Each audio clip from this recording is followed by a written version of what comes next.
ଭାତୃପ୍ରେମ ସମ୍ବନ୍ଧରେ ତୁମ୍ଭମାନଙ୍କ ନିକଟକୁ ଲେଖିବା ଆବଶ୍ୟକ ନାହିଁ, କାରଣ ତୁମ୍ଭେମାନେ ପରସ୍ପରକୁ ପ୍ରେମ କରିବା ନିମନ୍ତେ ଈଶ୍ୱରଙ୍କ ଦ୍ୱାରା ନିଜେ ଶିକ୍ଷିତ ହୋଇଅଛ। କଣ କହୁଛନ୍ତି ପାଉଲ ଥେସଲୋନିକ ମଣ୍ଡଳୀକୁ? ଯେ ଭାତୃପ୍ରେମ ସମ୍ବନ୍ଧରେ ତୁମ୍ଭମାନଙ୍କ ନିକଟକୁ ଲେଖିବା ଆବଶ୍ୟକ ନାହିଁ।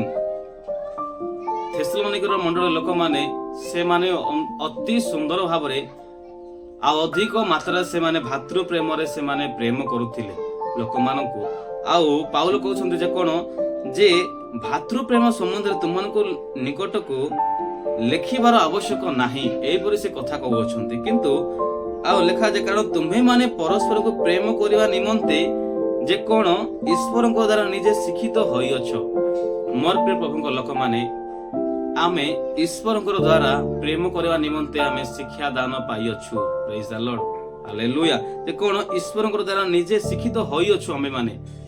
ଆମ୍ଭେମାନେ ଆଜିକାଲି ଆମେ ଦେଖିପାରୁଛୁ ଯେ ଅନ୍ୟକୁ ଆମର ପ୍ରେମ ନାହିଁ, ଆମେ ପ୍ରେମ କରିପାରୁନୁ। ମୋର ପ୍ରିୟ ଲୋକମାନେ, ଆମର ଜୀବନରେ ସେ ପ୍ରେମ ଅଧିକ ମାତ୍ରାରେ ଆମେ ପ୍ରଭୁଙ୍କୁ ପାଇଲା ପରେ ସେ ପ୍ରେମ ଅଧିକ ମାତ୍ରାରେ ବଢିବାକୁ ଲାଗିବା କଥା। କିନ୍ତୁ ଆମର ଆତ୍ମିକ ଜୀବନରେ, ଆମର ଆଧ୍ୟାତ୍ମିକ